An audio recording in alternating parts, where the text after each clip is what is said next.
one word, minimalism. Don't even think about having a rich, big life. There's no need for it, and there's not going to be a purpose for it in the world today. That's almost 100%. Study it if you believe me or not.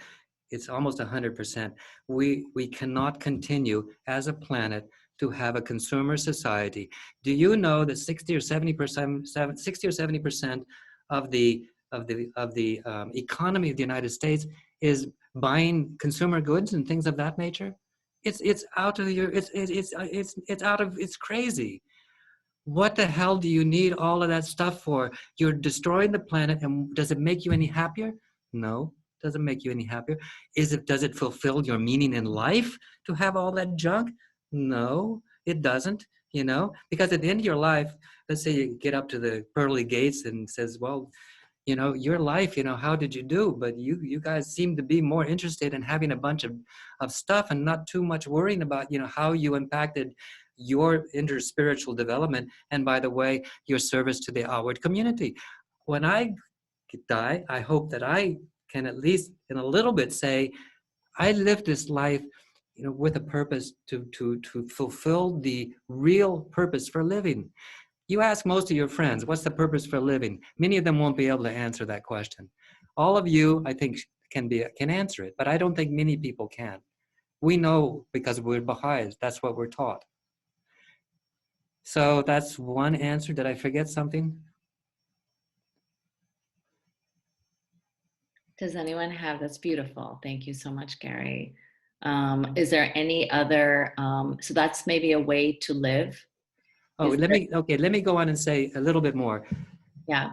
First of all, okay, I do believe in agriculture. I do believe in rural areas. I do believe in AI and all of those things. They exist. You can move to a rural area. You can have a small house. You can be minimalistic. You can't forget about any benzene or diesel-powered car. You can put solar panels like I've got outside my window here and run your house and your water, and even I'm building a hydroponics not so far from here. I can grow all my food and give it to people. Think about minimalistic and living a simple life. But here's what I think. I don't know what's going to happen to the world in the next 20 to 30 years. Some parts of the world are going through already disastrous at times, whether it's forest fire, whether it's floods, whether it's the sea level rising, whether it's the lack of equality. The lack of equality, most people are going to tell you that the chances of that being fixed easily is not at all possible. It could even lead to a war. As I talk today, there are people saying that there are Russian troops on the border between Ukraine and Russia today. Is that Mr. Putin saying he's going to come into Ukraine? No, it's not. He can't. He's not as strong. Russia is no bigger than Texas in terms of its economy. And so people in Ukraine simply have to understand that no, that's not the game, but he's going to pretend that that's the game. So I think we need to be thinking already, not let's wait for the sky to fall and then figure out what to do. Let's figure out what to do in the future today, something that's good. How can you live in the future in a sustainable way, in a small way, in a way that allows you to fulfill your purpose for living? If you live in a big city and you like the discotheque, well, that's wonderful, no problem, I do too. But is that going to fulfill your purpose to living, as well as living next to me in the countryside and taking walks and having prayer meetings together, growing our own food and working with children? I don't know. I would say think small, develop communities that can survive the sky falling, if the sky falls, which I think it might. Thank you, Gary. We are over time. So I'm gonna call it for the questions for now. But I will give everybody your contact information.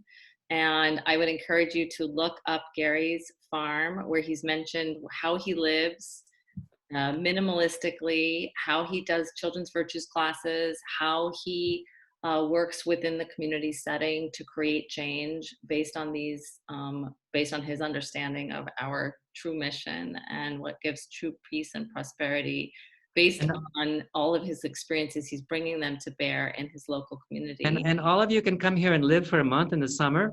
It's a beautiful place, and we can study all these things together and figure out, what we're going to do next. It's not a bad idea. It's not even very expensive. I will meet you at Barispol, the major airport. You don't need a visa. You don't need anything. Just show up, and I'll pick you up. You don't need to say it twice, Gary. Oh, I can tell where I people live. are already going to take you up on that offer, but I do need to close. So I'm going to ask us to close at this point. But I know Gary's very serious. So in all seriousness, and I want to remind everybody that we're going to have a session on Sunday specifically dedicated to our brainstorming our ideas. I want to hear everyone's ideas of not just their experience, but really what was valuable, what were the gems, how could you imagine taking it forward? And one idea that we already discussed was having a work service opportunity in the Ukraine at Gary's farm. And there are others as well. So with that, you're getting a lot of love, Gary, here in the chat. Thank you. And I know that we were all. Well, I think we are united, Manisha. We want to work with this generation, and we want to spend all of our time with this generation. That's what I feel. I'm pretty sure that's what you feel. And I will do anything possible to do that. Thank you, Gary. And thank everybody. Take care.